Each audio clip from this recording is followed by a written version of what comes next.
जयप्रकाश नारायण जी ये एक ऐसा नाम है कि देश में जब जब इमरजेंसी की बात होती है तो इनका नाम जरूर आता है। जेपी को पूरा देश लोकनायक के नाम से जानता है और जयप्रकाश नारायण जी तो वो एक ऐसे इंसान है जिनकी एक आवाज से पूरे संपूर्ण क्रांति के नारे को बुलंद कर दिया गया था। जयप्रकाश नारायण जी बहुत महान इंसान है और इनकी कहानी कहीं ना कहीं सभी लोगों से छुपी हुई है। इसलिए आज के हम वंदे मातरम सीरीज के इस पार्ट में जयप्रकाश नारायण जी के बारे में बात करेंगे। हम ये जानेंगे कि वो कैसे इतने लोकप्रिय बने और उनका नाम कैसे लोकनायक बना। आगे बढ़ने से पहले मैं आप सभी लोगों से एक रिक्वेस्ट करूंगा कि अगर आपको हमारी वीडियो से कुछ नया सीखने को मिले या हमारी वीडियो से आपको कुछ नया जानने को मिले तो प्लीज हमारी वीडियो को शेयर जरूर करिए, क्योंकि आपके एक बटन दबाने से हमें बहुत मदद मिलती है।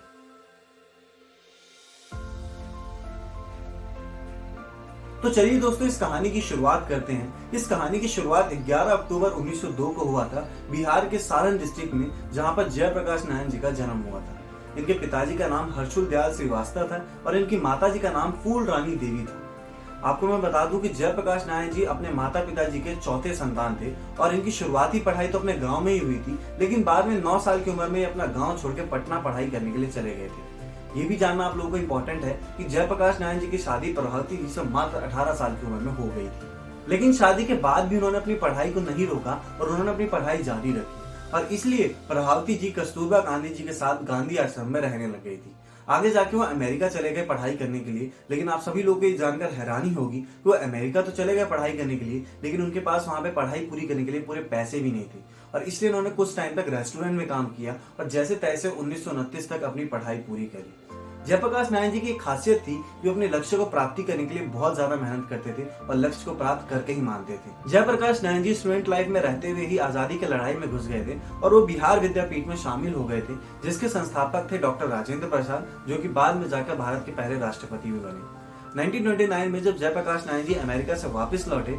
तो उस समय भारतीय स्वतंत्रता संग्राम बहुत तेजी से चल रहा था और उनकी मुलाकात हुई पंडित जवाहरलाल नेहरू से और उनके साथ मिलकर वो भी भारतीय स्वतंत्रता संग्राम में शामिल हो गए।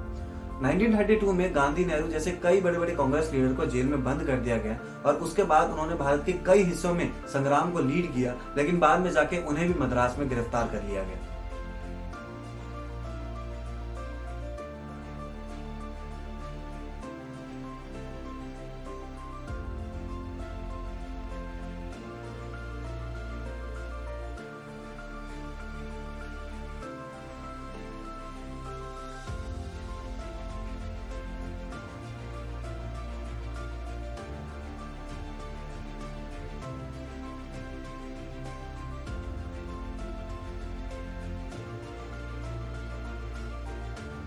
1942 में क्विट इंडिया मूवमेंट के दौरान जयप्रकाश नारायण जी बिहार के आर्थर जिले से फरार हो गए और इसके बाद इन्होंने हथियार का उपयोग करना सही समझा भारत को आजाद दिलाने के लिए और इसलिए वहां पे नेपाल गए और नेपाल में जाके इन्होंने आजाद गश्ते का गठन किया और इस संगठन को पूरी तरीके से दिशा भी दी और इन्हीं सब के कारण इन्हें एक बार फिर से चलती ट्रेन से गिरफ्तार कर लिया गया था और 1945 में इन्हें आगरा की जेल में डाल दिया गया था और आगरा की जेल में जाकर इन्होंने आचार्य नरेंद्र देव के साथ all India Congress socialist party का गठन किया था, जिसको बाद में जाकर कृषक मजदूर प्रजा पार्टियों के साथ मिला दिया गया था और इसमें जयप्रकाश नारायण जी ने अहम भूमिका निभाई थी। और फिर कुछ समय बाद इन्होंने प्रजा पार्टी से इस्तीफा दे दिया और वो राजनीति से बिल्कुल अलग हो गए और वो भूमि सुधार के लिए काम करने लग गए थे। लेकिन 1960 के दशक के लास्ट में जयप्रकाश नारायण जी एक बार फिर से राजनीति में वापसी करी, क्योंकि इंदिरा गांधी द्वारा चलाई जा रही सरकार के तरीके से बिल्कुल भी खुश नहीं थे।